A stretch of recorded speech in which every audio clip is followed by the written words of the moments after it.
têtes avec Philippe Bouvard.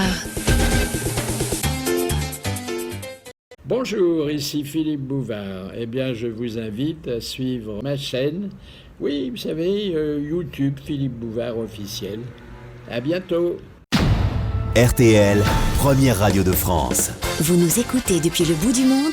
Les grosses têtes vous proposent de dialoguer avec elles. Si vous avez l'habitude d'écouter les grosses têtes au bout du monde, alors écrivez-moi. Je vous rappellerai et à la rentrée, nous bavarderons en direct. Inscrivez-vous sur rtl.fr, Rubrique Les auditeurs du bout du monde. pour participer aux grosses têtes en direct sur RTL.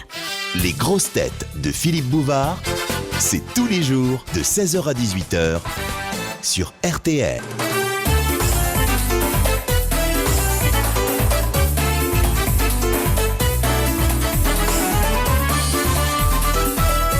Les grosses têtes de l'été avec Philippe Bouvard Sur RTL. Bonjour, je vous propose les deux comiques préférés des Français. Tout à l'heure, Jean Dujardin et tout de suite, Gad Elmaleh. Ils ont triomphé de la morosité ambiante et des critiques coincées. Les intellos avaient fait la petite bouche, mais le populo, lui, grâce aux bouches à oreilles, leur a assuré un immense succès. Gad Elmaleh se cache toujours derrière un personnage, mais avec le temps, Chouchou est devenu Coco. Et puis le comédien tourne pour la première fois sous sa propre direction. Quelle revanche pour celui qui a commencé son parcours en tant que poursuiteur lumière du regretté Elie Kakou. Gad Elmaleh campe un jeune nabab des affaires, agité et mégalomaniaque, qui a fait fortune dans l'eau frétillante et qui en a conservé ses bulles et ses frémissements. Flanqué d'un cardiologue qui ressemble comme un frère à Gérard Depardieu et de copains talentueux, grâce à qui il a réalisé son vieux rêve de donner des rôles d'immigrés à des acteurs français, il a organisé une fête de famille au beau milieu du Stade de France avant de nous rejoindre pour une petite fiesta radiophonique non moins réussie.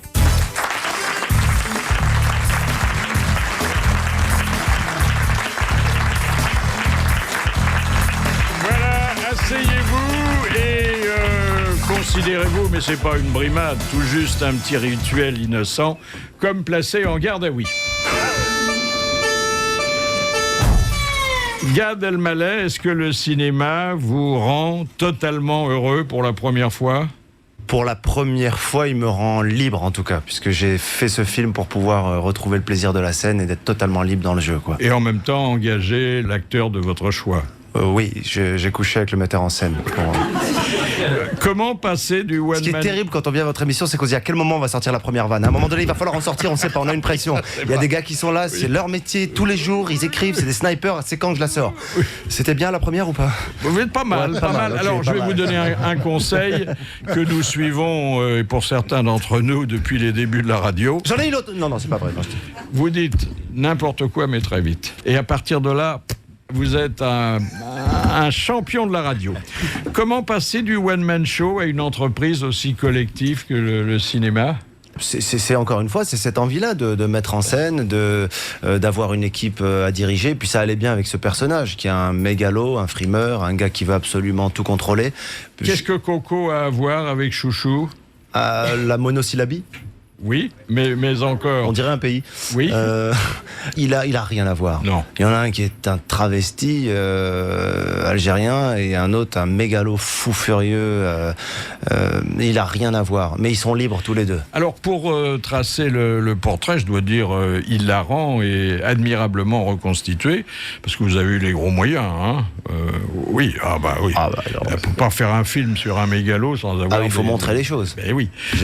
Vous êtes inspiré d'un personnage existant ? Oui, ce mec existe. D'ailleurs, souvent, on me dit, mais c'est pas un peu une caricature, ce mec-là? Je dis pas du tout. Le vrai Coco, dans la vie, il est beaucoup plus fou que celui que j'ai imaginé dans mon film.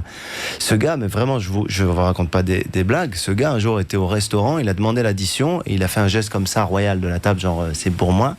Et donc, le gars a dit pour la table, il a dit non, le restaurant. Et c'est une vraie anecdote. Ah oui. Et je trouve que c'est même pas de la générosité, c'est du pouvoir, c'est une folie. Oui. Ce même mec, il a loué une grue le jour de ses 50 ans et qu'il l'a descendu comme ça ça sur la plage, il y avait 1000 personnes en bas qui l'attendaient, il descendait tel Jésus comme ça. Enfin, c'est un vrai gars, quoi. Je sais pas si vous faites ça, vous, pour vos anniversaires, mais... Non. Il a une brume, mais oui. Non, oui. De poche. Il en descend pas, il la monte. Alors, il faut donc une grosse fortune pour être un mégalo qui aille au bout de ses idées. Cette fortune, il l'a gagnée dans un produit que vous avez inventé. Oui. Il restait à le trouver. Oui. L'eau frétillante. Oui. Il y a une différence avec l'eau gazeuse? Oui, c'est-à-dire qu'en fait, c'est quelqu'un qui s'est aperçu qu'entre l'eau plate et l'eau pétillante, il n'y avait rien. Donc il s'est dit, il y a un créneau, quoi. C'est pas bête. Il s'est dit, il y a un créneau. Et voilà, il a l'eau frétillante, quoi. L'eau qui frétille, quoi. Voilà. C'est pas des bulles, c'est pas bulles, c'est une petite ambiance sympa dans la bouche, quoi. Voilà. Alors, apparemment, ça lui a valu une grosse fortune. Bon, quand on voit comment il est installé chez lui, les dimensions de la tour qui accueille son entreprise, le nombre de gens qui travaillent pour lui. Oui, c'est fou.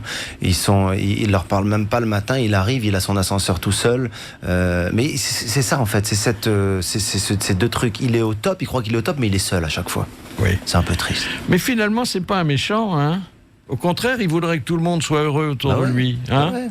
Alors, il a une famille un peu encombrante. Ouais, très. Ça, c'est la famille juive. Ouais, la famille séfarade, surtout. Oui. Afrique du Nord, Oui. le décalage. Oui. Moi, la scène que j'ai écrite quand il reçoit une médaille, je l'ai presque vécue. C'est-à-dire que moi, j'aime bien ces décalages-là. Un jour, on m'a remis une médaille dans un ministère de la Culture, chevalier des arts et des lettres. J'étais très fier, mais à la fois, il y avait des gens de ma famille qui étaient présents, qui disaient des trucs au ministre. C'est pas possible, quoi. Tu vois, Moi, j'ai une tante qui a fait des you-you quand le ministre a accroché la médaille. Le gars avait envie de partir, quoi. Il y avait un truc qui était...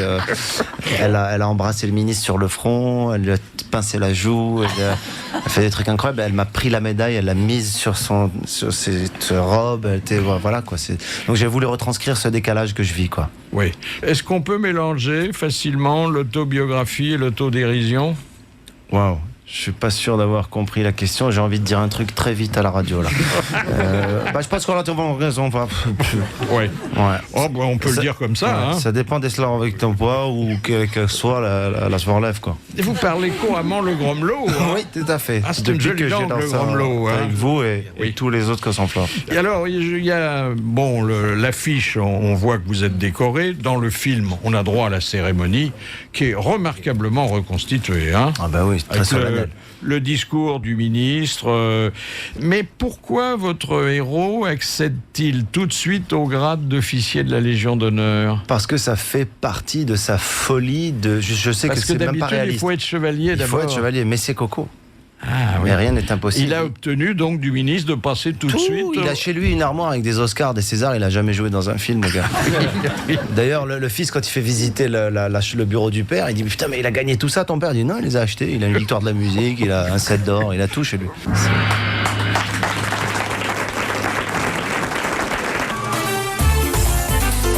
Jusqu'à 18h, ce sont les meilleurs moments des grosses têtes de Philippe Bouvard sur RTL. Nous réécoutons aujourd'hui le best-of de Gad Elmaleh à quelques jours de la sortie de son film Coco. C'était le 11 mars dernier. Est-ce que, Gad Elmaleh, est-ce que quelqu'un avait pensé avant vous, c'est-à-dire avant votre héros, à organiser une bar mitzvah, qui est la première communion juive, dans le cadre grandiose du Stade de France? Oui, ah bah oui. Je n'ai rien inventé. Non, mais je vous jure, il y en a qui l'ont fait. Je me rappelle le jour où on a fait les repérages pour aller tourner le film. J'ai raconté mon scénario à la personne qui s'occupe des événements au Stade de France pour louer le Stade de France. Et donc je lui dis voilà, vous allez trouver ça un petit peu foufou.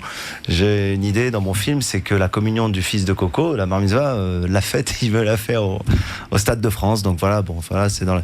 Je dis non, j'ai l'habitude. On a eu pas mal de fêtes qui se sont passées ici. On a prêté le stade, on l'a loué. Ça s'est très très bien passé, c'était charmant, des chants charmants. Je dis mais c'est pas possible, arrêtez, je suis pas dans un délire, là, ça va pas très très loin. Ah non, et donc ça existe. Pourquoi Gérard Depardieu, qui est votre cardiologue, ne figure pas sur l'affiche?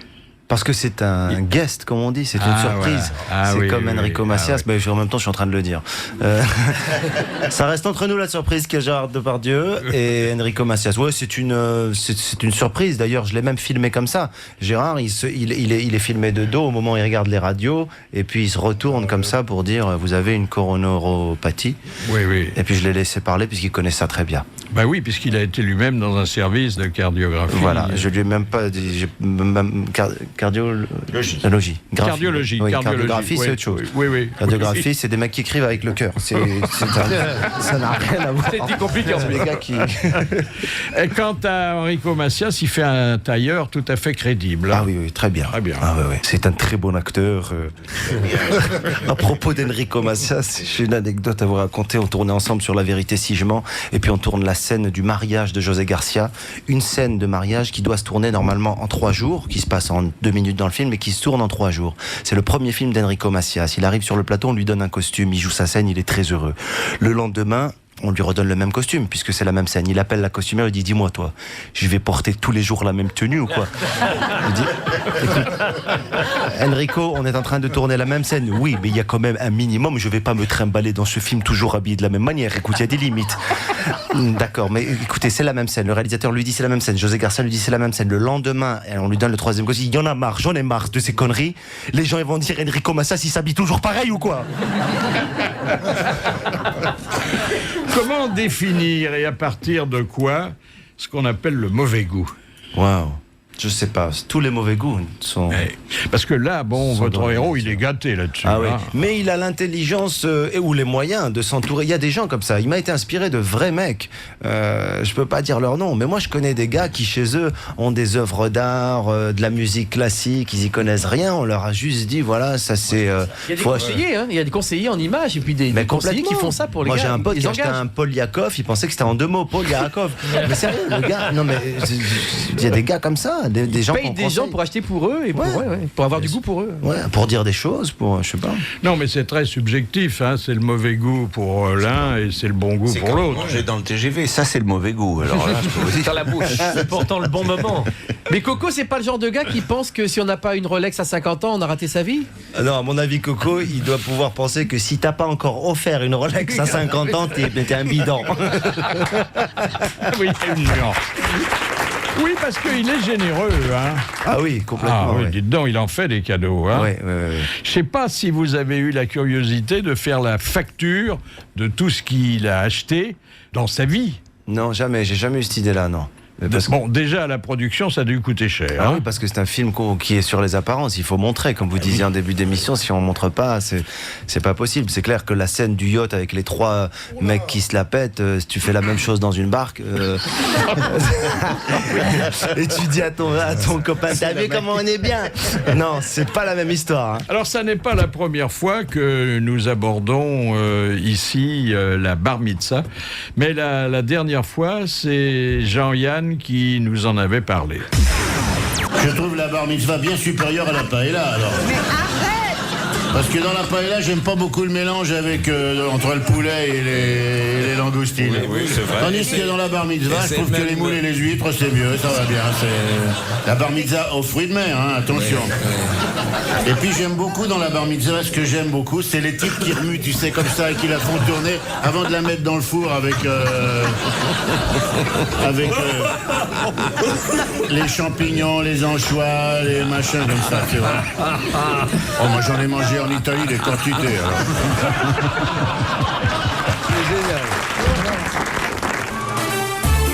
Coco, alias Gad Elmaleh, est à l'honneur des grosses têtes de Philippe Bouvard cet après-midi et RTL est bien sûr partenaire du DVD du film qui sort aujourd'hui même. Si j'ai bien compris, le héros de votre film croit qu'avec l'argent, on achète tout. Oui, et il se trompe complètement. Même l'amour L'amour, non, il a une femme qui l'aime vraiment profondément, il est très amoureux de sa femme, mais il croit par exemple qu'on peut... acheter l'amitié, les copains... Non, ça, il a des vraies valeurs d'amitié, de fidélité, mais il pense par exemple qu'il peut remplacer le temps qu'il n'a pas avec son fils par des cadeaux. Ouais, c'est ça. Il pense qu'on peut tout acheter. Mais il donne pas assez de temps parce qu'il est occupé. Il est dans une spirale comme ça. Mais est-ce que c'est un patron social? C'est quoi un patron social? C'est un patron qui dit bonjour le matin à ses employés. Il fait des cadeaux d'entreprise. Il a son ascenseur. C'est le patron de Total qui a 14 milliards. Moi, je pense que c'est le genre de patron qui offrirait en cadeau de fin d'année une photo de lui, quoi. Ah oui, tout à fait. Tout à fait. Est-ce que c'est la première fois qu'un décor de cinéma provoque le rire? Moi, j'ai ri avant d'entendre les acteurs parce que bon, le décor est tellement fabuleux. Ce que vous me dites là, c'est un truc à chaque projection qu'on a eue, là on a fait des projections partout en France, il y a une scène qui démarre sur un plan de la chambre de Coco. Je n'ai jamais vu ça. On rit sur le décor. C'est-à-dire il y a un rire, mais comme si on balançait un mot, une vanne, paf, ça rigole, quoi. Parce qu'il y a une photo de mariage qui fait 5 mètres par 3. Jamais le mariage n'a été aussi fragile. Et puis il y a un lit, c'est une espèce de temple, quoi. Qu'est-ce que la porcherie? C'est un endroit où il range ses Porsche. Ah bah oui, d'accord. Fallait y penser, hein. Fallait y penser. Que vient faire dans votre scénario le patinage artistique? Bah, c'était un peu pour justement aller contre ce cliché-là, parce que Coco n'est pas d'accord que son fils fasse du patinage artistique parce qu'il considère que c'est pas assez masculin, et ça, ce cliché-là, le patinage artistique. Alors là, sa femme lui dit c'est pas assez quoi? Il dit c'est pas assez, c'est artistique. Et le fait que ce soit artistique, c'est pas un truc. Il voudrait qu'il fasse du foot, il voudrait que. Mais à la fin du film, l'endroit où il se retrouve est totalement en déséquilibre. C'est sur cette patinoire avec son fils. Oh, vous arrivez à vous tenir à peu près sur c'était la première fois de ma vie que je chaussais des patins. Mais je n'ai monté, Philippe, que les bouts où je tenais debout. Est-ce que vous avez eu conscience là de mélanger tous les folklores? Pas les folklores, mais je sais pas, non, j'avais conscience en tout cas de réunir ce qui moi me correspond et ce qui est un peu je suis le fruit de tout ça, quoi, de tout ce mélange là. C'est-à-dire que vous pouvez vous montrer mégalo dans votre vie privée? Très privée. Ça vous est arrivé de faire des dépenses déraisonnables? Pas vraiment, c'est pas mon truc, quoi. Je suis pas dans le. J'aime me faire plaisir. De jouer dans un casino davantage que vous n'auriez dû jouer? Oui, mais vous pouvez pas comprendre ça, vous. Non, c'est vrai. C'est fou que des gens puissent se laisser aller comme ça. Il faut que vous soyez plus indulgents avec ces gens-là et que vous compreniez. Où avez-vous trouvé vos acteurs enfants qui sont aussi formidables que les autres? Ça a été un gros boulot. Le casting s'est fait sur plusieurs semaines. Les enfants, c'est très difficile à caster pour un film, parce que quand ils sont très bons, ils ont un truc adulte qui est parfois limite agaçant, quoi, tu vois. Un jour, je me rappelle, j'ai casté une petite fille, elle avait 5 ans. Elle est arrivée, bonjour. Moi, j'ai fait le bonjour un peu genre, bonjour, bonjour. Je me mets là. Mets-toi là, ma chérie, on va commencer. Ouais. Tu sais ton texte? Oui, je sais mon texte. On y va? C'est parti. Ok. Elle était limite à me dire, attends, j'ai un autre casting après, faut pas me saouler. J'ai dit, vas-y, action. Ok. Elle a fait la scène. C'est bon? T'en veux une autre? C'est bon? J'étais fasciné. J'ai dit, mais elle m'a pas touché, quoi. Non.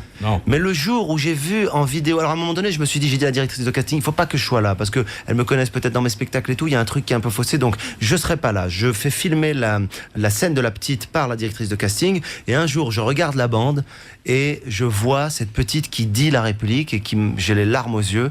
Et là, je dis, ça y est, quoi. J'ai même pas besoin d'analyser ça. Elle m'a mis les larmes aux yeux. Je veux que ce soit elle. Et voilà, elle a accepté. Parce qu'à 5 ans, il faut qu'il s'accepte. Bon, naturellement, il y a une maman à côté, hein. Ah oui. Oui. Maman impresario. Toujours. Souvent. Toujours les parents limite ils vont être filmés un jour, les parents des. Ouais. Vous vous souvenez de Jordi? Qu'est-ce qu'il est devenu? Gros. Ah oui. Il a pris le taxi en partant de chez toi l'autre jour. Gros, il essaie de faire du théâtre maintenant. C'est le sketch merveilleux des Nouveaux Monstres, là où on voit les parents qui amènent leurs gosses. Oui, ça, pour en tourner. Italie, c'est un peu italien. Moi, ça m'a toujours fasciné. Parfois, tu sais, il y a des parents qui sont avec un bébé, mais de 6 mois, ça a dû vous arriver, et qui disent, il peut faire une photo avec vous? T'as envie de dire, mais il n'y a aucun doute sur le fait qu'il ne me connaît pas, ce bébé. C'est pas comme si, laisse-le tranquille, quoi. Non, il va être content. Je disais, mais quand? Dans 5 ans, tu vas débriefer avec lui sur la photo. Laisse-le tranquille, ce pauvre bébé. C'est bizarre. RTL, les grosses têtes de l'été. It's high noon in the West at Southern California's Big FM. Tous les soirs de l'été, du lundi au samedi, Beach Party sur RTL. La radio, la musique comme aux États-Unis. Revivez les good old 50s, 60s and 70s. Le soir sur RTL de 23h à minuit. Hi, I'm Wolfman Jack and you listen to George Lang on RTL.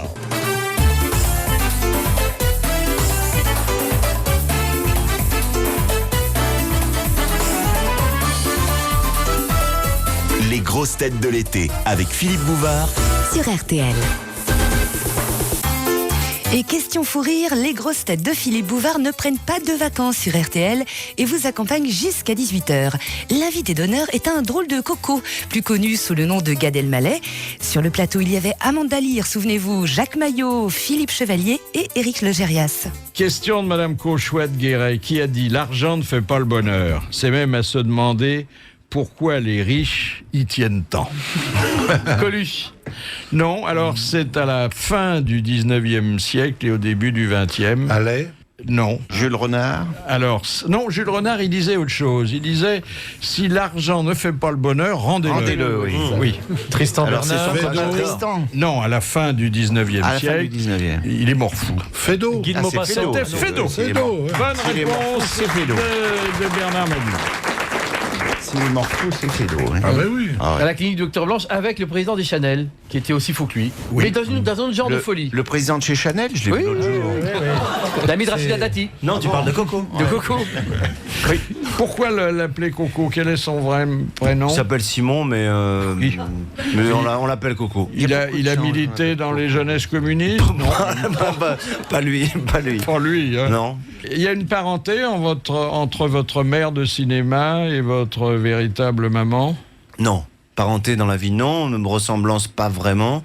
Mais ce qui me plaît bien, c'est qu'elle est un peu l'inverse de la mère juive. C'est-à-dire, plutôt que de dire mon fils, c'est magnifique ce que tu fais, t'as réussi, t'es le numéro 1, continue. C'est elle qui va lui dire calme-toi, ça suffit, on n'a pas besoin de montrer, de frimer, arrête d'étaler cet argent, ça suffit, quoi.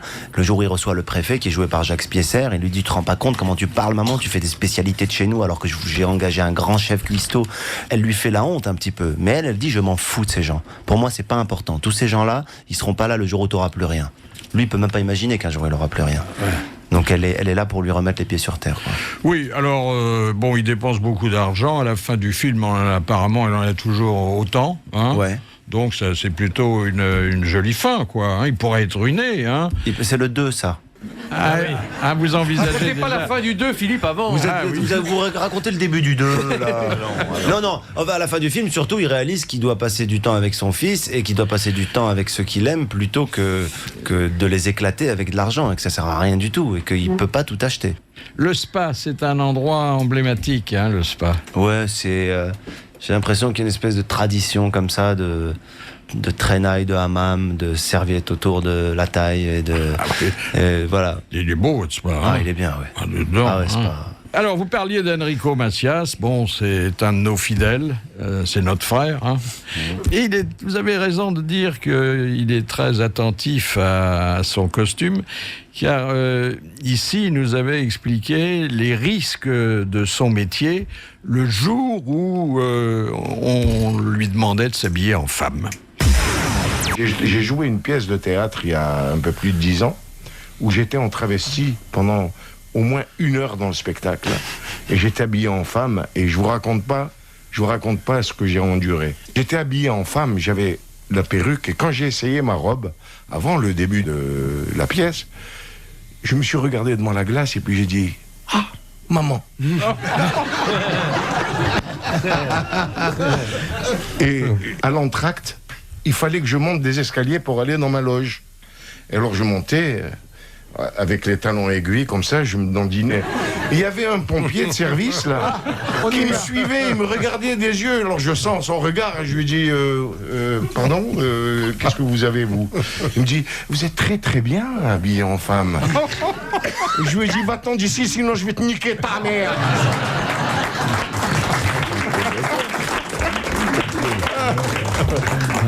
Non, mais c'est drôle qu'ils disent maman, parce que je me rappelle, on tournait cette scène dans le film où il joue le tailleur qui a fait pour Coco, qui a confectionné un costume ignifugène, comme il le dit, parce qu'on ne sait pas pourquoi Coco veut un costume surtout qui prenne pas feu, qui se déchire pas, il est dans des... Voilà, il est parano, il est dans des délires, il veut tout contrôler. Et donc dans la scène, Enrico Macias doit allumer le costume pour lui prouver que ça ne brûle pas. Bien sûr, ça prend feu. Et là, Enrico, je lui dis improvise, soit dans la panique. Et il n'arrêtait pas à chaque prise de dire maman, maman, aïe aïe aïe, maman. Je dis arrête Enrico, ne parle pas de maman, là on n'est pas dedans, c'est pas possible. Pourquoi maman tout de suite? Vous avez prononcé un mot que les cinéastes prononcent rarement, improvise. Ah oui. pour moi, c'est indispensable. C'est-à-dire que j'aime ça sur scène. Au cinéma, si je peux me le permettre, c'est génial. On ne nous le permet pas tout le temps. Les metteurs en scène ne vous le permettent pas tout le temps. Et donc, j'ai eu la chance de pouvoir avoir des partenaires comme lui, comme Manu Payet, qui aiment ça. Et au-delà de savoir, il faut aimer improviser. Parce que la plupart des cinéastes sont très à cheval sur le respect du texte. Faut pas changer un mot. Faut pas changer de position. Claude Lelouch, il laisse... Lui-même, c'est son principe. Il souffle les répliques. Oui, puisqu'il n'y a pas de texte avant, de toute façon. Voilà. Non, mais c'est vrai, il paraît qu'il fait dire aux acteurs les répliques. C'est ce que j'ai fait avec la petite, d'ailleurs. Avec les enfants, tu leur souffles les répliques, ils les répètent. Et ça marche. Juste avant, ouais. Avant. S'ils apprennent le texte trop longtemps avant, après c'est trop tard. Après, ça marche pas. Parce que s'ils apprennent trop longtemps avant, ils récitent en fait. Il récite et puis ça marche pas. Mais ça marche, je lui dis juste avant et puis... Jusqu'à 18h, ce sont les meilleurs moments des grosses têtes de Philippe Bouvard sur RTL. Nous réécoutons aujourd'hui le best-of de Gad Elmaleh. C'était il à quelques jours de la sortie de son film. C'était le 11 mars dernier. C'était le film Coco. Coco qui sort d'ailleurs en DVD aujourd'hui et dont RTL est partenaire bien sûr. Et sur le plateau, il y avait Amanda Lear, Jacques Maillot, Philippe Chevalier et Éric Logérias et Bernard Babi évidemment, mais ça je l'ai déjà dit. Alors Madame Coco, je la connaissais pas, mais elle est charmante. Pascal Arbillot. Oh là. Magnifique. Très belle femme. Très belle. Je l'ai découverte au théâtre. Puis elle va bien avec la tenture de la chambre à coucher. Ça va lui faire plaisir, Pascal. Ça va lui faire plaisir. Tout aimait bien d'ailleurs. Le chauffeur. Mimo. Rapport bizarre d'ailleurs entre le chauffeur et Coco. C'est dans ces familles, c'est ces espèces de mecs qui sont là depuis des années, qui travaillent, qui sont en même temps comme de la famille, mais il y a quand même une hiérarchie. C'est assez bizarre comme rapport. Il est nuit et jour au service de cet homme-là. Coco, c'est son patron, mais en même temps, il est très humain, très proche de lui. Et quel parc automobile. Oui, c'est... Combien il a de voitures, Coco? Oh, si, c'est même plus lui-même, quoi. Non, il n'est pas au courant. Il a un avion? Ah oui, il a un avion. Oui. Bien sûr. C'est la moindre des choses. Attendez, c'est exactement, c'est le minimum. Bon, c'est pas un Boeing, mais quand même. Mais c'est mieux qu'un Boeing. Il a son avion privé à lui, ouais. Alors, vous avez souhaité avoir au téléphone quelqu'un qui joue un grand rôle dans le film et dans votre vie, on peut le dire, c'est Manu Payet. Ouais. Bonjour Manu Payet. Bonjour Philippe et bonjour à tous. Écoutez, d'abord je voudrais vous dire que je vous ai admiré dans le film avec un rôle omniprésent, difficile, hein, parce que c'est celui d'un vrai ami, mais qui n'approuve pas tout et en qui l'amitié finalement l'emporte sur l'intérêt, hein. Exactement, oui. C'est au-delà d'un vrai ami, c'est aussi le cousin de Coco, le cousin germain de Coco. Moi, je suis Steve Elbaz. Manu, ouais. On dirait que tu fais une chronique quelque part, genre comme il y a une guerre ou un truc comme ça. Man, qu'est-ce qui t'arrive? Et oui, tout à fait, ici, là où je me trouve, en effet, les bombardements que vous entendez sont bien réels. Manu, ouais. T'es où? Là, si j'explose, c'est bien emmerdé quand même. J'ai besoin de toi. Je suis là, mon pote. J'arrive à l'instant à Paris. Donc je suis là. Ok. Dites, ce rôle d'ami, hein, très proche, vous le tenez aussi dans la vie réelle auprès de Gad Elmaleh, hein? Oui, c'est-à-dire que Gad m'a fait 2 très beaux cadeaux qui sont le premier, en tout cas celui qu'il m'a fait il y a 4-5 ans, c'était de monter sur scène et de faire sa première partie pour le spectacle L'autre c'est moi, pour sa tournée. C'est lui qui m'a invité à le faire, qui m'a encouragé ensuite à continuer à écrire mon spectacle parce qu'il m'a dit « J'aime bien ce que tu fais, il y a moyen, t'es pas un imposteur, vas-y, fonce, je t'aiderai ». Voilà, donc depuis, grâce à des conseils comme cela, je me suis lancé, c'est vrai, et puis maintenant, je reviens aujourd'hui de la dernière date de ma tournée, la mienne cette fois. Je crois que c'est Claude Lelouch qui un jour ici nous avait dit que d'être ami d'une vedette, c'était un emploi à temps complet.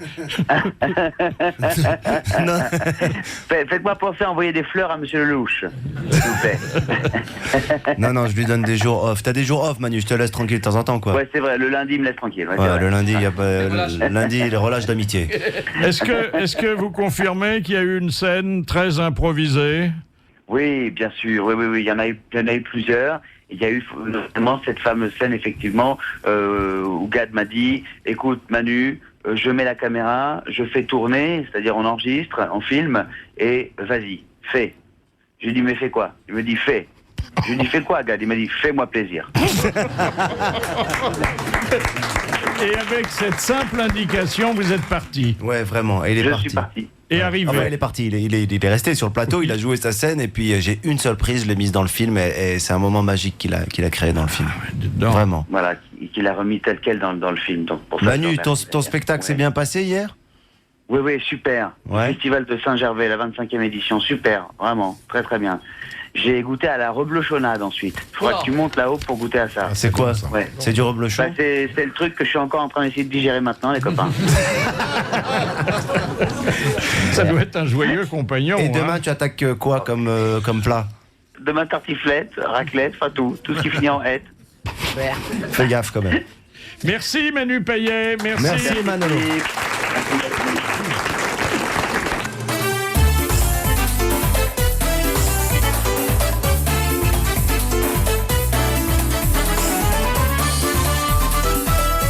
Les grosses têtes de l'été avec Philippe Bouvard sur RTL. Retour des grosses têtes de Philippe Bouvard qui, comme chaque jour cet été, vous propose de réécouter les meilleurs moments de l'année. Et cet après-midi, l'invité d'honneur n'est autre que Gad Elmaleh qui, le 11 mars dernier, venait nous parler de son film Coco, qui sort d'ailleurs aujourd'hui même avec RTL. Autour de Philippe Bouvard, il y avait ce jour-là Amanda Lear, Bernard Mabille, Jacques Maillot, Philippe Chevalier et Éric Legérias. Comment vous faites quand vous produisez, et parle du cinéma là, sur scène à l'étranger? Il y a des sous-titres, il y a des... Ça dépend où, mais aux États-Unis, la plupart des spectacles que j'ai faits étaient pour les communautés francophones des États-Unis. J'ai pas encore fait le show pour les Américains. On peut pas sous-titrer un show. Je pense pas, ce serait bien ça, je sais pas. T'as déjà joué tes spectacles J'ai joué, oui, on a joué en Belgique. Oui, c'était sous-titré, j'espère. Et en Suisse. On a joué en Suisse. Au Québec, très peu. Très peu. À Monaco. On a joué à Monaco. T'as joué en Corse. Et on a joué dans le Cantal aussi. Oh, quelle carrière! Oui. Non, mais c'est vrai qu'on voit mal, effectivement, un spectacle de one-man show au Japon. Il y a un rythme, je pense que ce serait impossible de sous-titrer, quoi. Non, je vois pas comment. Et quand vous faites de la scène, est-ce que vous utilisez les services d'un poursuiteur? Ah oui, parfois même de 2 poursuiteurs. Ah oui, c'est important qui vous poursuivent et qui vous rattrapent. Hein. Oui, exactement. Mais vous avez été poursuiteur. Oui, j'ai été le poursuiteur d'Eli Kaku, oui. Ah oui. D'ailleurs, à Marseille, il y a quelques jours, on a fait l'avant-première du film et je lui ai dédié la projection en parlant de lui. Et les gens étaient très, très émus parce que c'était sa ville et puis que c'est lui qui m'a fait connaître Marseille et c'est lui qui m'a engagé comme technicien. Et c'est la première personne connue que j'ai connue, Eli Kaku. C'est la première fois que je voyais un gars signer des autographes, mais à côté de moi. Et c'est la première fois qu'un mec connu me disait « Tu peux t'asseoir avec nous à table au resto, c'est cool ». Puis j'étais là, je voyais comment ça se passait, j'étais content, quoi. Il était marrant. Hein. C'était un type inouï. Très fort, très très fort, très très fort. Ah ouais. Vraiment. L'attaché de presse. L'attaché de presse, c'est fabuleux. Tout, le prof aussi. Madame Sarfati. Tout. Oh, Madame Sarfati. Oh là là. Je sais pas où il avait été déniché cette robe. Incroyable. J'ai un souvenir très précis je me rappelle à chaque fois, tous les jours au théâtre des Jazés, il était en train de se maquiller, se préparer en Madame Sarfati, puis il m'appelait dans la loge, je m'asseyais à côté de lui, on parlait. Enfin, c'est plutôt lui qui parlait à l'époque. J'osais pas parler, j'étais son technicien, quoi. Et la préparation de Mémé Sarfati, il allait chercher, c'était des ballons. Oui, il préparait tout son truc, c'était tellement sérieux, tout cet attirail comme ça. Quand on allait faire des galas, je l'aidais à se mettre en Mémé Sarfati, mais c'était sérieux pour lui. Attends, donne-moi le ballon, mets-le là, voilà. Attends, là je suis pas encore Mémé Sarfati, attends, bientôt tu vas voir, attends, elle va arriver, bientôt tu vas voir, attends, donne-moi la robe, voilà. Là, je suis bien, hein, c'est elle, non? Et il y allait, c'était magique, quoi. Vous avez fait le cirque d'hiver avec les chameaux, non? Tout, ouais, aussi. C'était dingue, ce spectacle. Oui. Comment il pouvait imaginer ça? C'était de la BD, c'était un truc de fou, quoi. Je l'ai suivi, j'étais son poursuiteur, voilà. Donc aujourd'hui, à chaque fois que je vois un poursuiteur, je le surveille. Je lui dis, toi, tu vas aller loin. Les gars, ils ont 70 ans. Je dis, mais de quoi tu parles? Deuxième citation envoyée par Madame Cassagne de Paimpol qui a dit « Certaines fortunes se font plus sur la ruée que sur l'or. Mais ça ne prouve pas qu'il n'y ait pas d'or. » Et c'est quelqu'un qui, en matière de fortune et d'argent, est l'augure le plus autorisé aujourd'hui.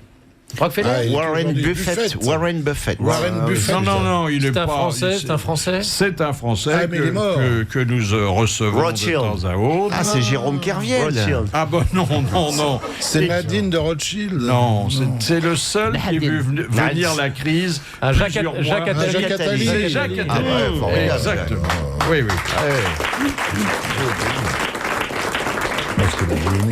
Question de Madame Léger de Reims. Au Danemark, le mariage entre personnes de même sexe est autorisé depuis 1983.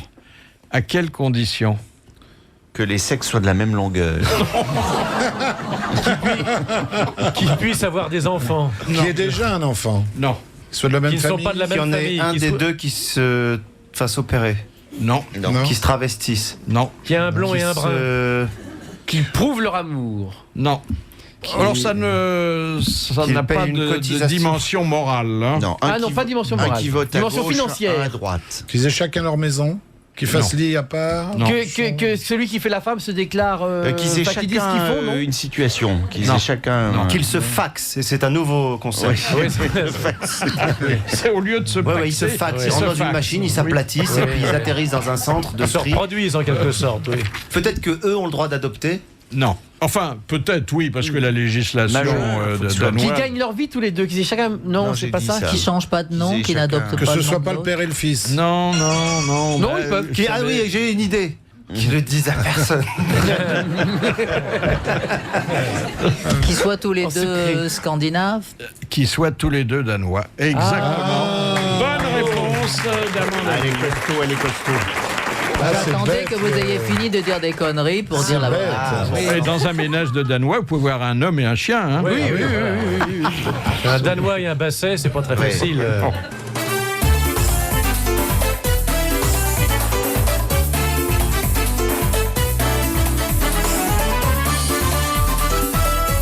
Les grosses têtes de l'été avec Philippe Bouvard sur RTL.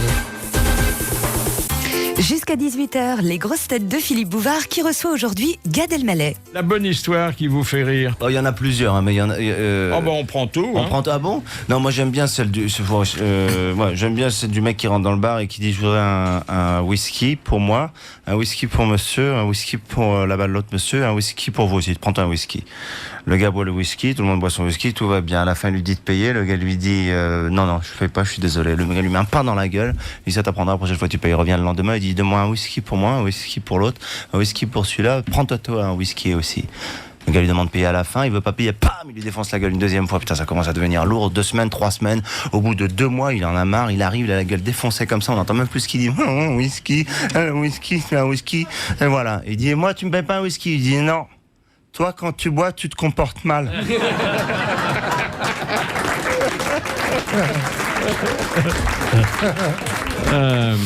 La honte de l'invité d'honneur.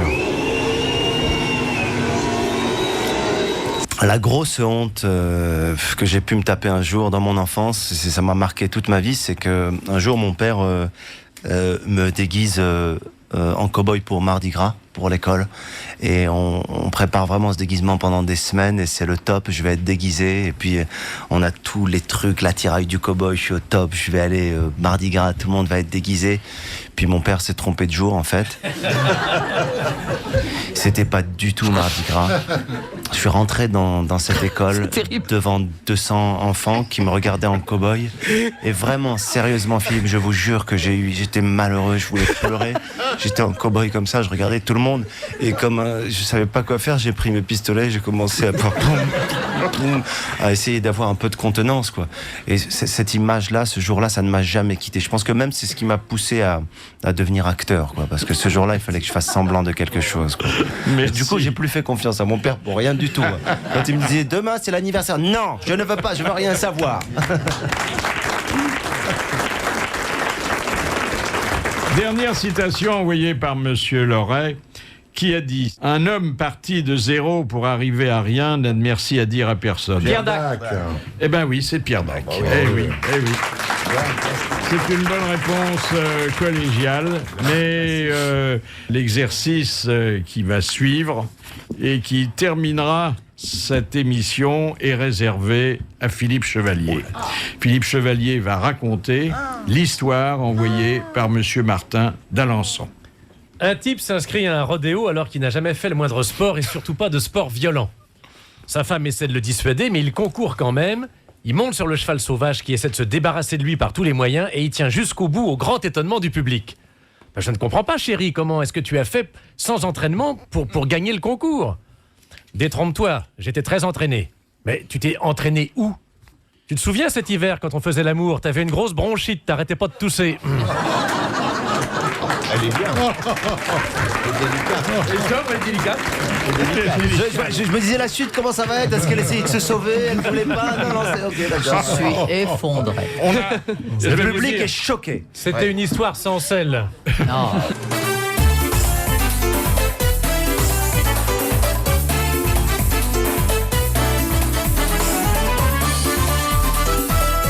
Les grosses têtes de l'été avec Philippe Bouvard sur RTL.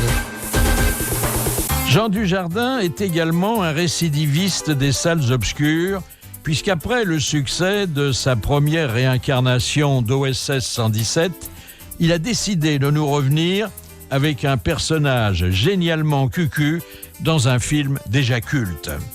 Très en verve, il nous a livré avec une belle franchise les secrets d'un personnage à la fois génial et débile, couvé en permanence des yeux par une douzaine de jolies filles et cornaqué par un chef des services secrets, plus connu à la ville et aux grosses têtes sous le nom de Pierre Bellemare. Ainsi, avons-nous appris à quoi il faut penser pour offrir à la caméra un regard complètement vide, pour se tordre de rire sans raison et pour faire bouger ses sourcils alors que tout le reste du visage demeure immobile. Bref, nous étions tellement en confiance que je me suis enhardi jusqu'à lui demander pourquoi, alors qu'à l'écran, Chouchou avait épousé Loulou, Jean et Alexandra vivaient toujours dans le péché à la ville.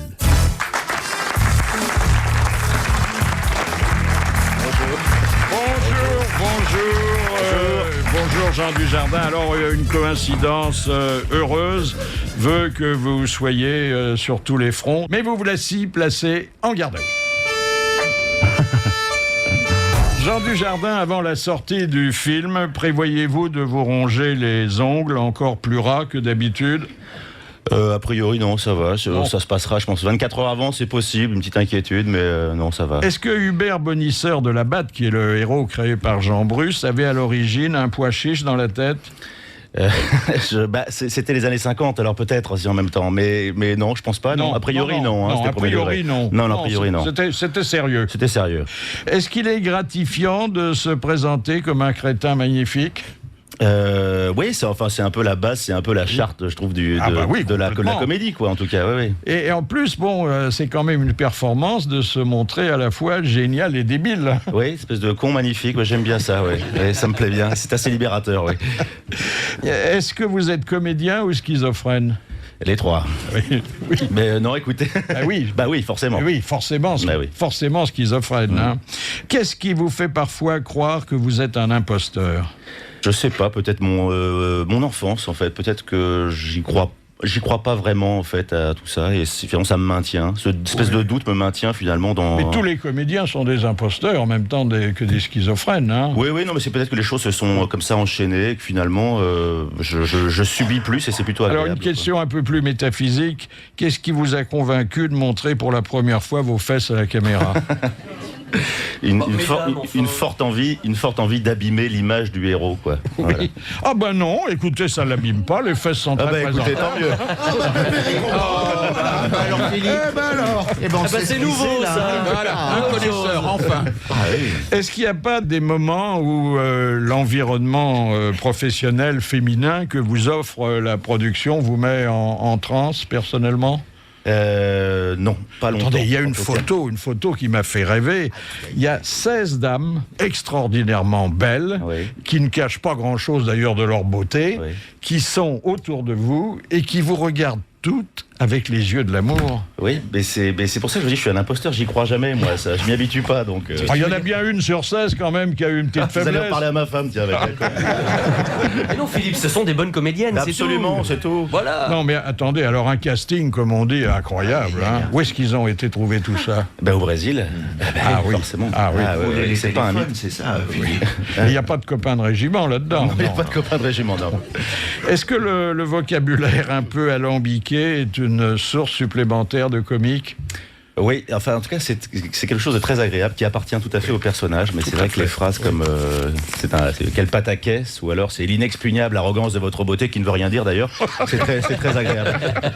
C'est bon de dire des choses qui ne veulent rien dire avec un air convaincu. Hein. Oui. En plus il y a une scène assez drôle dans le film où il sort de son sommeil, il se réveille, il a bu des caipirinhas et il ressort en disant mais je vous en prie, d'ailleurs, ne dit-on pas qu'une femme qui éclabousse un homme, c'est un peu comme la rosée d'une matinée de printemps. C'est la promesse d'une belle journée et la perspective d'une soirée enflammée. Voilà. C'est-à-dire qu'il est assez génial pour sortir ça au réveil. Oui. Mais... Faut dire que s'il arrive à emballer avec ça, la dame, elle n'est pas finaude. Hein. de toute façon, oui. Est-ce que Pierre Bellemare, qui dans le film, je vous l'apprends ou je vous le révèle, ou je le confirme, parce qu'on a quand même vu déjà des photos, qui est votre chef. C'est mon patron. C'est votre patron, votre supérieur hiérarchique. Est-ce qu'il a été bon dès la première prise? Il a été assez évident tout de suite, en fait. Tout de suite. C'est vrai qu'il est très à l'aise, même dans les faux fous rires, parce qu'on devait avoir un faux fou rire. On a fait les deux scènes du début et scène de fin. Oui, je me suis interrogé sur ce faux fou rire. Est-ce que le dialoguiste était parti faire pipi ou qu'est-ce qui se passait? Non, mais c'est le niveau d'humour finalement du patron et du Berk. Voilà, il communique là-dessus. Il a une belle tête de responsable de service d'espionnage. Non, mais moi j'étais ravi quand Pierre vous dit je vous envoie à Rio de Janeiro. C'est quelque chose, ça marchait tout à fait. Il était tout à fait évident, quoi. Et, on s'est vraiment amusé pendant 2 jours. Il a dû être un peu frustré parce que la scène a été tournée à Paris. Hein. Oui, ça se passe à Paris. C'est le départ. On l'envoie à Rio. De quel folklore s'inspire votre chorégraphie personnelle? Quand vous dansez... Quand je danse sur Dean Martin, c'est spontané. C'est assez spontané. J'ai demandé une musique comme Gentle of My Mind et chaque fois c'est sorti comme ça. J'aime bien swinguer. C'est venu rapidement entre mes chinoises. Enfin, est-il exact que vous soyez capable de chanter Bambino en arabe? Encore là? Oui. Ah oui, je le sais à vie, oui, bien sûr. On peut avoir un petit échantillon? Alors ça... عينك بكي وقلبك حنين ملك حزين ما تجيكش النوم ملك اليوم وليت محموم راكبين الناس تمشي في الشارع حواس وكل ليلة قدام بابا تستنى حبيت وسوس ديال بلبل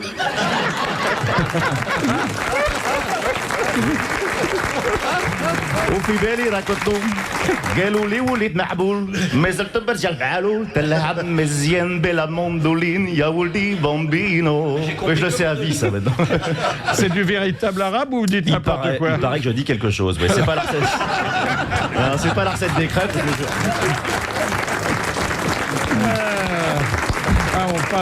On passe un bon moment. Hein. On l'appelle Hubert Bonisseur de la Batte, alias Jean Dujardin, qui était l'invité d'honneur des grosses têtes de Philippe Bouvard le 6 avril dernier. Pourquoi changer d'époque, mais toujours dans le passé? Alors, on se souvient que le premier de la série, vous distribuiez des photos du président Coty à des Égyptiens qui ne savaient pas quoi en faire, d'ailleurs. Oui. Et là, alors, on a remonté un peu on dans est le 12 temps. ans après, on est en 67, et on s'est posé la question, qu'est-ce qui fait qu'un 2 marche ou ne marche pas? Et c'est vrai que le fait de le passer 12 ans après, ça change l'époque, les mentalités changent, les gens changent, les gens lui répondent, et forcément, lui ne change pas. Donc forcément, ça change le film. Oui. Donc c'était la bonne idée, je pense. Et pourquoi aller à Rio et pas en Israël, puisque vous fricotez avec une espionne du Mossad? Je pense que ça aurait été moins drôle, bizarrement, en Israël. Et puis, je sais pas, Rio, c'est un peu l'idée de la carte postale aussi. Le carnaval de Rio est mieux que celui de Tel Aviv. Non, mais c'est un peu l'idée, là, c'est la destination pour un 2, voilà, ça a du souffle. C'est vrai que vous posez la caméra à Rio, vous avez tout, quoi. Donc, et que viennent faire à vos côtés les catcheurs mexicains? Ça, il faudra demander, ça vient du cerveau malade de Michel Hazanavicius, je sais pas pourquoi, c'est un malade des films mexicains, catcheurs mexicains. Parce qu'ils n'ont rien à voir là-dedans. Hein. Non, mais je sais pas, c'est son truc à lui. C'est un fantasme personnel. Complètement, alors est-ce qu'il y a dans ces 2 films, sans doute, l'arrière-pensée de ridiculiser James Bond et ses semblables? Il y a une envie de casser le jouet, ouais, c'est sûr. Oui. C'est pour ça qu'on part pas sur une franchise, on part sur un anti-James Bond et il y a une grosse envie, effectivement. Si jamais il y a un 3 un jour, ça dépendra éventuellement s'il y a un succès que celui-ci, mais il y a une envie, effectivement, de tuer le héros, enfin de honte en tout cas, ouais, qu'on n'ait plus envie de le revoir du tout. Ouais. La vie est chère à Rio ? La vie est très chère à Rio. Ouais, ça a été compliqué. C'est compliqué de monter des films à Rio, mais ça s'est bien passé. Alors, on ne pouvait pas ne pas évoquer à propos de ce film l'homme de Rio, personnage mythique incarné lui par Jean-Paul Belmondo. Et on a retrouvé dans notre sonothèque un témoignage de Bernard Tapie. Belmondo, ça c'est pas des conneries. Un jour, il sort de l'hélico. Et il venait de faire un truc de malade, accroché après l'hélico, 50 mètres pendant je sais pas combien de temps. Et les techniciens qui étaient là, qui le voient vraiment faire, étaient sur le cul. Et pendant le repas du midi, où tout le monde partage un très mauvais repas dans les tentes, les techniciens disent, tu vois, franchement, maintenant qu'on t'a vu faire, on le ferait pas, même pour 500 000 balles. Et Bébel a dit, moi non plus.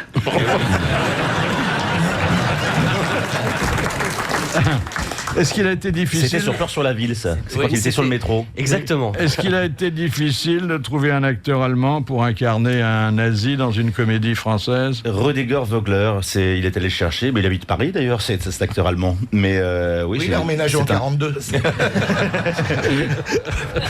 Il habite 12 rue Lauriston. Il va être content, tiens. Non, mais c'est vrai, ça pose un problème. Non, c'est comme dans le premier, il fallait un acteur américain, un acteur allemand, il y en a, et puis Rüdiger Quel Vogler, est votre truc pour paraître avoir le regard vide, alors qu'au naturel, je l'atteste, il est tellement intelligent? J'en sais rien, je dois m'oublier un peu, vous savez, c'est très instinctif. Et vous pensez à quelque chose? Vous êtes forcé de penser à rien? Rien du tout, ça m'arrive. Hein. Non, mais je vous jure, c'est une espèce de thérapie, quoi. Je suppose que je dois passer par l'enfance, en fait. Je dois être comme ça, cette espèce de petit garçon qui regardait sans rien comprendre, et voilà. C'est peut-être comme ça que je rachète le personnage aussi, parce qu'il dit tellement de conneries qu'il faut quand même l'aimer aussi. Oui. Et quel est le truc pour vous tordre de rire sans aucune raison? Voilà.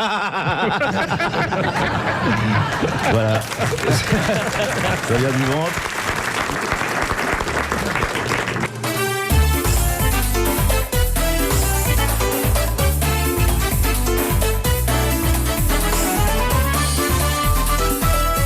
Les grosses têtes de l'été avec Philippe Bouvard sur RTL. Ils sont tous là, même l'été, pour vous faire rire jusqu'à 18h sur RTL. Retour donc des grosses têtes de Philippe Bouvard pour les meilleurs moments de Jean Dujardin qui venait le 6 avril dernier nous parler de son film OSS 117, Rio ne répond plus. Sur le plateau, Pierre Bellemare, Jean-Jacques Perroni, Jean Amadou, Jacques Maillot et Vincent Perrault. Une première citation de Madame Cauchois qui a dit « J'aurais voulu être espion, mais fallait avaler des microfilms et mon médecin me l'a interdit. » Woody Allen? C'est Woody Allen. Bonne réponse de Vincent Perrault. Alors, il se trouve que parmi les grosses têtes qui, hélas, nous ont quittés, figure Léon Zitrone, et que nous avions fait ici à Léon Zitrone, sans trop nous préoccuper des dommages collatéraux, une réputation d'espion du KGB, et que ça l'importunait souvent. Je rentrais de voyage de l'étranger, je portais les bagages à main et ma femme portait nos passeports. Et elle donne les passeports au contrôle, là, à la sortie. Oui, Léon. Et le gars tamponne le sien, et puis au moment où il allait tamponner le mien, il y a un de ses collègues qui le regarde et qui lui dit quelque chose à l'oreille. Le type rigole, curieusement, met le tampon, et on passe. Et je dis à ma femme, mais qu'est-ce qu'il lui a dit à l'oreille, tu as entendu? Et elle me dit, oui, il a dit que tu étais un espion du KGB. Quand vous dites quelque chose aux grosses têtes, ça va bien, mais quand un type en uniforme vous dit ça au moment de vérifier votre passeport, et que vous vous êtes coltiné les 2 valises de votre femme remplies de choses achetées en duty free, eh ben, l'humeur est tout à fait différente. Ceci étant, vous êtes une belle bande de salopards. Vous voyez qu'il faut se méfier de ce qu'on dit comme ça sur le mode plaisant. Bon, ça, vous me direz, c'est un peu personnel et ça ne nous regarde pas. Mais enfin, si on ne se mêlait pas de ce qui ne nous regarde pas, il n'y aurait plus de presse et plus de radio. Pourquoi, alors qu'à l'écran, Chouchou épousait Loulou, à la ville, Jean et Alexandra vivent encore dans le péché. Oui, en tout cas, c'est très personnel. Oui. Bah oui. Et là, je vous prie de m'en excuser. Hein. Qu'est-ce que vous en savez? Est-ce que vous seriez passé devant le maire, voire devant le curé, sans aviser les paparazzi? Il n'y a pas une page de pub, il n'y a pas un truc là, non. Il n'y a pas une chanson, n'importe quoi. Envoyez un disque. Envoyez un disque.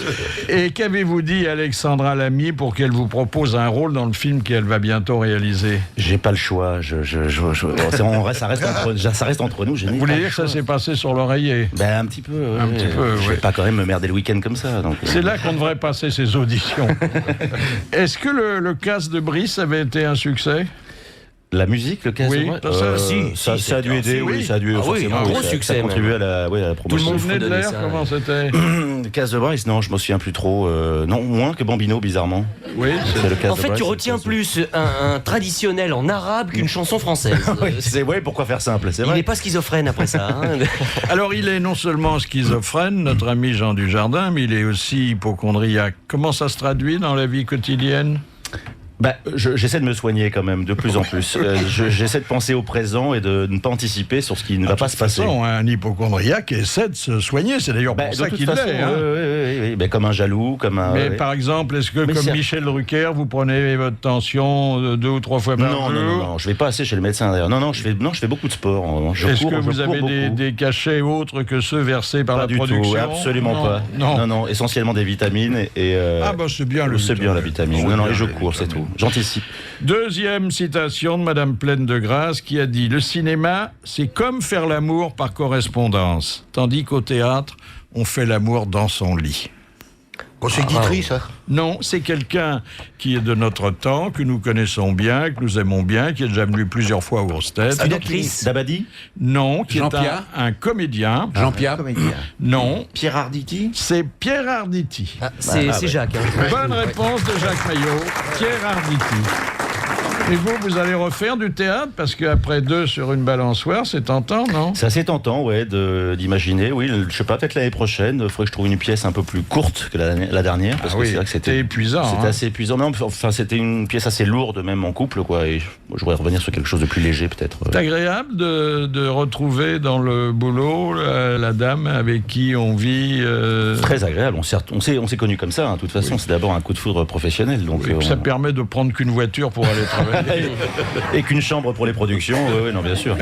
Je vais vous faire maintenant entendre quelqu'un qui, comme vous, a une réputation de séducteur, parce que vous en avez une, hein? Bon, oui. Vous la démentez souvent. Non, c'est-à-dire que c'est depuis OSS, je suppose. Les gens mélangent un peu les images. Et puis c'est pas parce qu'on vous fait des offres que vous les acceptez. Absolument. Hein? Non. Eh bien, lui aussi, grand séducteur, refusait cette réputation. C'était Omar Sharif.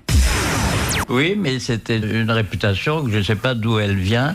Je crois qu'elle vient du fait que j'ai été célibataire pendant 35 ans et que donc chaque fois que je dînais avec une jeune dame, on pensait que ça se terminait dans la chambre d'hôtel ou dans la chambre, quoi. Mais en réalité, c'était pas vrai. J'ai jamais été séducteur. J'ai jamais essayé de séduire. J'ai jamais séduit vraiment personne. J'ai eu moins de petites amies que tous mes copains. Il n'y en a pas un qui n'en a pas eu plus que moi. J'ai toujours été jaloux de mes copains parce qu'ils avaient tout le temps des petites amies. Et ils avaient plus de petites amies dans leur chambre, mais vous, à la porte, vous en aviez des dizaines. Oui, mais ça sert pas à la porte. Ce qu'on peut entendre comme mensonge quand même. Hein. Allez, les meilleurs moments de Jean Dujardin continuent jusqu'à 18h sur RTL. Vous avez demandé à avoir au téléphone Antoine Duléry. Eh bien, vous allez l'avoir. C'est gentil. Voilà, vous l'avez. Antoine? Antoine. Oui, Jean. Oui. Mais quelle surprise. Oui, voilà. Ça va? Voilà, c'est ce que je dis toujours, j'aime beaucoup, je me dis, à vouloir saisir l'insaisissable, ne risque-t-on pas de perdre l'essentiel? Il le tient bien. Vous avez l'air bien complices tous les deux. Oui, mon cher Philippe, je suis très heureux de vous entendre, vous savez, je suis un fidèle supporter de votre émission, qui est une émission toute jeune, et je suis content qu'elle démarre bien. Je crois que la première est avec Jean, donc il va vous porter chance, et à mon avis, vous allez en faire une deuxième. Dites donc, c'est vrai que vous avez couché ensemble? Oh la vache, mais oui, on a couché 2 fois ensemble, ça la jante féminine ne le sait pas. Et j'ai eu la chance de coucher 2 fois avec Jean, et c'est des nuits inoubliables. Après, si vous voulez rebasculer dans l'hétérosexualité, ça a été très difficile. Mais alors, quels sont ses points forts et ses points faibles? Alors, ses points faibles, vous voulez au plumard? Oui, ah bah oui. Le fist. Non, c'est amusant parce qu'effectivement, on tournait un film ensemble, on a fait 2 films, enfin on a fait plusieurs films ensemble, mais à chaque fois j'ai eu des problèmes de cartes. Vous savez, ces cartes à la con magnétiques là, qui marchent jamais, donc j'étais obligé de frapper à la porte de Jean et il m'a gentiment hébergé. Et effectivement, nous avons vraiment dormi, mais évidemment, tout bien, tout honneur. Il a eu le droit d'avoir ma face et d'avoir mon haleine fétide du matin, avec un plaisir non dissimulé, et sur mariage et sur Brice Denis. Alors il bouge beaucoup, il prend toute la couverture. Et il récite son texte en dormant. Alors c'est très chiant parce que vous ne dormez pas de la nuit, vous avez des espèces de Molière, de Racine, de Brice de Nice, tout ça se mélange, on est un peu dans le classique, dans le moderne, puis de temps en temps, il y a c'est l'endroit qui est pas bon. Il y a un geste de Belmondo qui sort. Ça c'est dans Flicou Voyou. Et se réveiller avec Bambino en arabe, ça doit être curieux. Bambino en arabe. Mais c'était avant Bambino. Il le répétait déjà, vous avez raison, parce qu'il est un peu médiocre. Il sait les films qu'il va faire dans les années futures. C'est un génie. Avez-vous déjà vu Rio ne répond plus? Ouais, j'ai vu, c'est génial. Et on l'a vu avec Jean Jean-Paul. m'a gentiment invité, puisqu'il l'a montré à notre ami Jean-Paul Belmondo. Et il est super, c'est un film vraiment très, très, très, très, très réussi. Et Jean est absolument divin, comme d'habitude. Vous n'êtes pas gêné par un personnage qui est à la fois machiste, homophobe et antisémite? Ben non, c'est tout moi, je me suis retrouvé Mais j'ai dit, c'est pas vrai, ils m'ont observé pendant 1 an et demi, quoi. J'étais au paquebot à Saint-Cloud, c'est là où on a écrit la première version du scénario.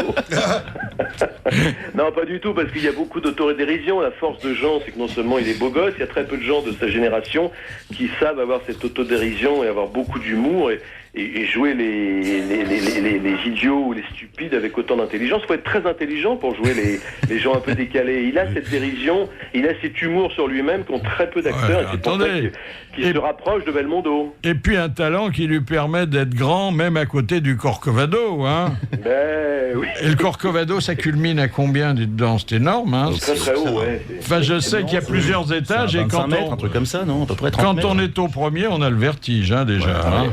Ah oui. Merci Antoine Duléry. Merci mon Antoine, merci pour hier encore. Alors, on se remémore à propos de la sortie du 2e film, mais aussi de la projection sur M6 du premier, ce qu'on appelle les répliques cultes. Hein. Ouais. Vous vous en souvenez? Oui, dites-moi. Par exemple, vous dites à une dame, vous êtes bien grossière pour une femme dont le tonton est pharaon. Ah, oui, oui. Ça, c'était en Égypte, évidemment. En Égypte, hein, oui. Il y a une femme qui vous demande de faire l'amour et vous lui dites non, pas envie. Non, pas envie. Ah, ça, au moins, c'est clair. Oui. C'est très rare dans un film que le héros dise à une femme non, pas envie. Mais il y a quand même dans le même film, dans les répliques cultes, Bérénice Bejo qui lui envoie dans la tête à un moment donné faire l'amour avec toi, alors que tu sais quand tu voulais faire taire le Mézuine qui t'empêchait dormir, plutôt forniquer avec un porc un soir de Ramadan que de faire l'amour avec toi, ce qui quand même est sauvage. Ce qu'on voyait quand même pas mal. Oui. Ça, quand on prend c'est vrai que le premier a permis d'aussi placer le personnage. À propos d'animaux de cinéma, on vous a récemment posé la question sur ce qu'était devenu le hamster qui, dans 99 francs, a été obligé d'ingurgiter de la coke. Oui, c'est gentil, s'inquiéter pour le hamster. Non, alors en fait, il y avait... Oui, parce que le hamster mourait effectivement dans le film, mais en fait, il y avait je rassure, il y avait 2 hamsters. Un congelé et un vrai. Voilà, donc on les remplaçait, quoi. Mais le premier, l'hamster est arrivé mort, évidemment, congelé. Ah oui, c'est celui à qui on a donné de la coke, il était congelé. C'est pas de la coke, c'était du glucose. Ça va, c'est gentil pour un hamster, tout va bien. C'était une production à petit budget. Oui, à petit budget. Est-ce que Lucky Luke sera plus finot que OSS 117 ? Ah ben, de fait, oui. Lucky Luke, de toute façon, est un personnage intègre, loyal, et je ne peux pas absolument pas le trahir. Donc, oui, bien sûr. Alors, je vais vous donner peut-être une idée pour le scénario de ce grand film que vous tournerez bientôt. C'est une histoire qui se passe au Far West et qui nous avait été contée ici par Sim. C'est un Indien qui est couché par terre, il a l'oreille sur le sol comme ça, et il y a des cow-boys qui arrivent, ils s'arrêtent, ils voient cet Indien-là, ils disent qu'est-ce que vous faites là? Il dit il y a une diligence. Une diligence. Et le cow-boy fait c'est formidable ce qu'ils entendent les Indiens en mettant leur tête sur le sol. Il y a une diligence, il y a 6 chevaux, il y a 2 cochers, il y a 4 personnes dedans, il y a 4 roues, 3 mâles au-dessus. Il fait mais comment vous pouvez prévoir ça? Il fait, je prévois pas, elle vient de me passer dessus.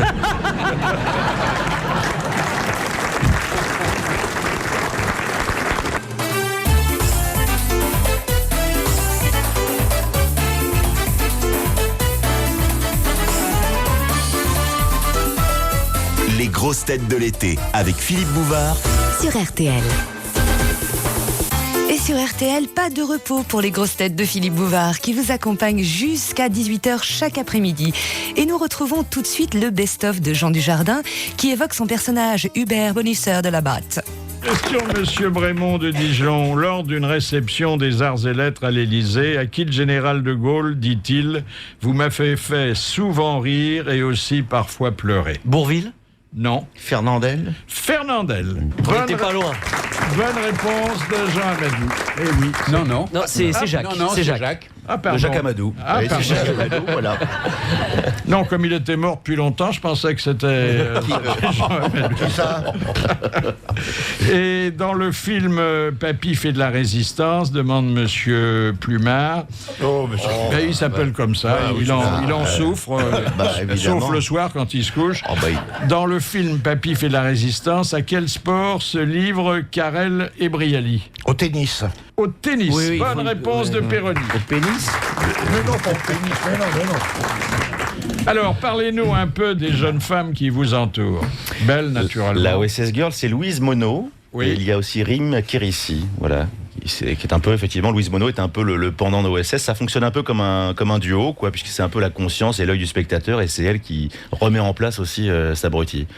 Donc elle est très importante pour le coup, parce que c'est Pour le coup, oui, ça oui. c'est vrai. Hein. Bah oui, parce mais que belle, hein. Très jolie, oui, bien sûr. Ah oui.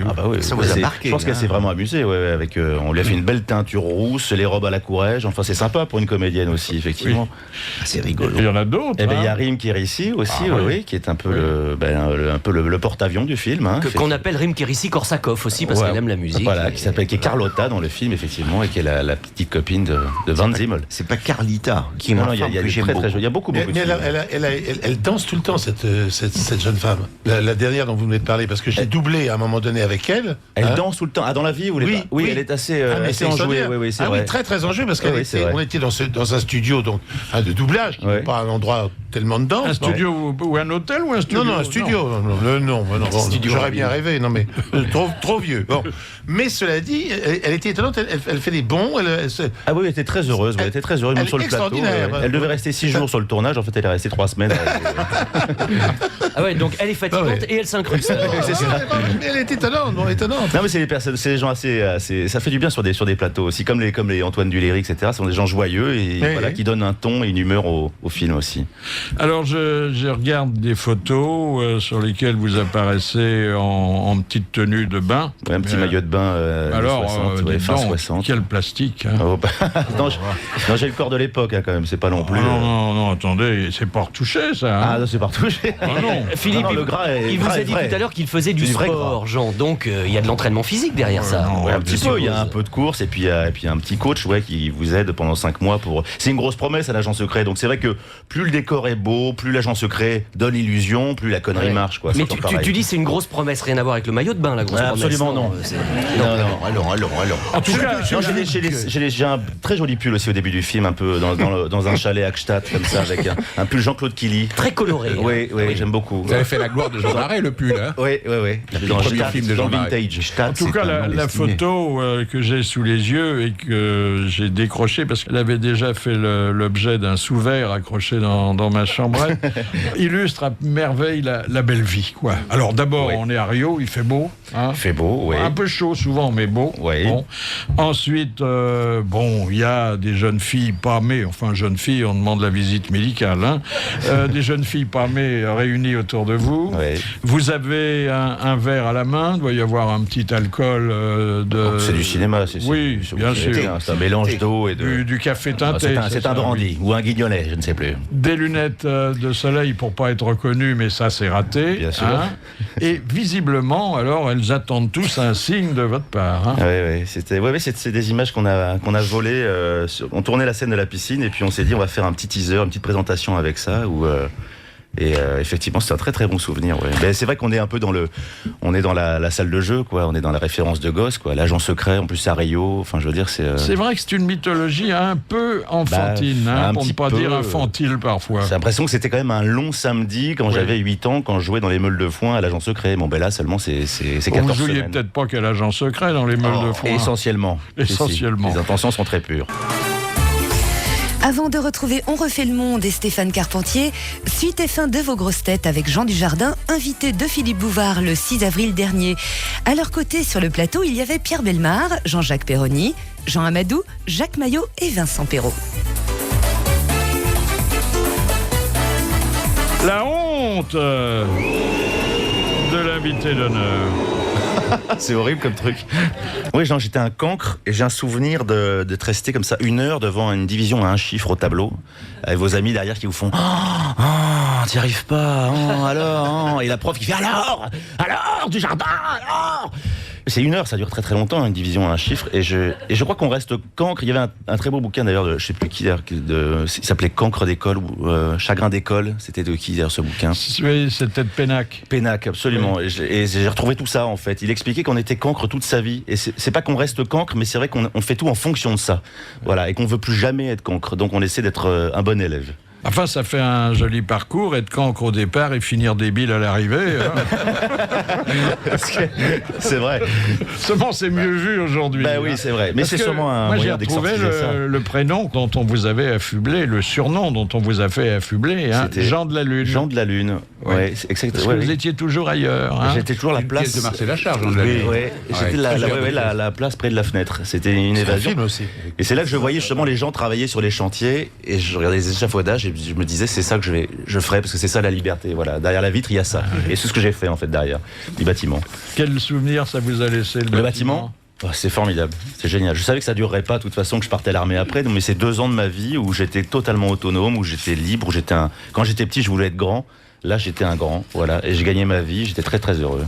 Vous avez été aussi miroitier? Miroitier, 6 mois, ouais. C'est pareil, ouais, c'était une envie d'être autonome, quoi, d'avoir un petit salaire, de commencer manuellement les choses. Et pour moi, faire les choses, ça passait par ça, déjà. Ouais, et puis miroitier, ça permet de se raser au bureau. Voilà, ouais. Et puis surtout de régler son ego aussi, quand même. Ouais. Et puis serrurier. Serrurier. Voilà, c'était lié, en fait, c'était serrurier métallier, en fait, après. Voilà, c'était tous les ouvrages métalliques et de serrurerie et de... Ouais. Et puis, ça s'est arrêté? Ça s'est arrêté parce que j'ai été appelé au régiment, monsieur. Attention, j'ai été appelé pour faire la guerre. Ah bah oui. À Épinal, dans les Vosges. Ça a été dur, hein, parce qu'il fait froid à Épinal. Il fait très froid, ouais, c'est continental. Ouais. Très chaud et très froid. Mais c'était une super époque voilà, où j'ai rencontré beaucoup de copains, et que j'ai encore d'ailleurs, que j'embrasse. Et ça m'a permis de réfléchir aussi sur ce que j'allais faire derrière. Vous restez 1 an et vous dites, voilà, dans 1 an je sors, je fais quoi? Quelle est la prise de décision? Et puis vous voyez surtout des gens que vous ne reverrez plus jamais. C'est une catégorie sociale énorme, il y a une palette énorme. Et pour faire des sketchs, c'est une des plus grosses bêtises qu'on ait faites, c'est de supprimer le service militaire. Oui. On aurait pu faire un service civil, c'est autre chose. Un service civique, enfin. Mais il fallait le garder, il fallait surtout le garder. C'est le moment où tout le monde se voit, où tout le monde se réunit. Alors c'est vrai qu'après, bon, c'est vrai on voit des gens qu'on ne voit plus jamais, c'est vrai. Ouais, mais c'est une évidence. Parfois c'est pas grave. Comment on a pu faire cette énorme bêtise? Ça reviendra peut-être. Il est question de refaire un service civique. Ce serait une bonne chose, je pense, pour l'intégration de beaucoup de jeunes. Ça serait très bien. Non, mais ça aurait été l'occasion d'en faire quelque chose de ce service. Et c'est vrai que c'était un peu mal fait. Le service militaire en lui-même était un peu mal fait, parce que des gens qui n'avaient pas de bagages, qui n'avaient rien, les mettre comme ça à l'ordinaire ou à la pelouse, enfin ils n'apprenaient rien. C'est 10 mois et c'était un peu dommage. Alors qu'effectivement, si on trouvait un espèce de service civique, un truc intelligent où on pourrait effectivement former, constructif, il y a déjà des mecs qui savent pas quoi faire, c'est l'occasion justement d'apprendre. Tu passes ton permis de conduire gratos. Ouais, il y a plein de trucs. Exactement. Et puis surtout, c'est que tu fais des bringues de dingue. Tu arrives, t'as jamais bu un verre d'alcool, tu ressors alcoolique. alcoolique au dernier degré. Non, vous n'avez jamais fumé, on vous donne des paquets, un tire-larigot. Moi, ce qui m'a déplu au service militaire, c'est de devoir saluer des gens à qui j'avais pas été présenté. Ça, oui. Non, mais il y avait des missions fortes. Hein. Moi, le dimanche, j'étais de permanence, je gardais le coffre-fort, et un jour, j'ai dit, mais qu'est-ce qu'il y a dans ce coffre-fort ? Et on a ouvert le coffre-fort, il y avait des tickets de métro à l'intérieur. Donc c'est quand même des missions essentielles. Oui. C'est pas des trucs qu'on peut pas passer à côté, quoi. Moi, le souvenir que j'ai jamais su si c'était sérieux ou si c'était une blague. C'est le premier jour. Il y avait un tas de terre dans la cour de la caserne et il y a l'adjudant, le juteux, qui m'a dit « il faudra me creuser un trou pour enterrer ça ». C'est une blague d'accueil, ça. Je crois. C'est comme la clé du champ de tir. Hein. J'ai fait mon service militaire dans les chasseurs à pied et dans le bataillon, le plus grand, c'est 1m75. Et moi, je faisais 1m96. Donc, j'ai passé 1 an et demi à entendre des adjudants me dire « Je veux voir qu'une tête et surtout pas la vôtre à Madou ». Et c'était très déplaisant. C'était très drôle. Moi, j'ai des souvenirs aussi. Mes premiers sketchs, c'est ça. Moi, le sergent Bigot, c'était mon premier sketch. Et j'ai entendu des choses, mais tous ceux que je viens de citer, ils viennent avec moi. C'est que des fautes de français comme ça. On n'est pas des animaux. J'ai tout ça. C'est du vrai, quand vous le marquez noir sur blanc, je vois, ça fonctionne. Et il avait un problème avec les ske et les xe. C'est-à-dire qu'il disait, ça, c'est un cox. Le cox, ça se met sur la tête. Ça, c'est un max à gaz. Le max à gaz pour tout ce qui est vapeur toxique. Et là, j'ai dit, il est temps de se barrer parce que... Rue d'école, hein. Rue d'école, oui. Dernière citation de Monsieur de Norne de la Londe des Morts, qui a dit « Le cinéma ne m'a jamais plu. Pour être très franche, donc c'est une femme, je trouve que c'est un métier de con. » Oh, Brigitte Bardot. Brigitte Bardot. Bonne réponse de Péroni. Eh oui. Je vais maintenant demander à Vincent Perrault de raconter l'histoire du jour envoyée par Madame Rettler. Eh bien, c'est l'histoire d'une blonde qui est un peu en surcharge pondérale, voyez, en surpoids, et elle rend visite à son docteur pour lui demander un traitement efficace qui l'aiderait à lutter contre son embonpoint grandissant. Alors le médecin lui conseille et lui dit, écoutez, courez 10 km par jour pendant 30 jours et je vous assure que ça va favoriser une perte de poids importante et vraiment, vraiment efficace. La blonde suit scrupuleusement les conseils du toubib et au bout de 30 jours, effectivement, elle est très satisfaite de constater qu'elle a perdu quelque chose comme 10 kilos superflus, ce qui est pas mal. Alors elle téléphone au médecin pour le remercier de son précieux conseil. Tout ça lui a permis de retrouver une silhouette parfaite, idéale. Elle est contente comme tout. Et quand même, à la fin de la conversation, juste avant de raccrocher, elle lui pose une dernière question. Elle lui dit, mais au fait, docteur, comment je fais pour rentrer ? Et le docteur lui dit, mais pourquoi vous me demandez ça ? Elle lui dit, non, mais parce que je suis quand même à 300 bornes de chez moi maintenant. Hein,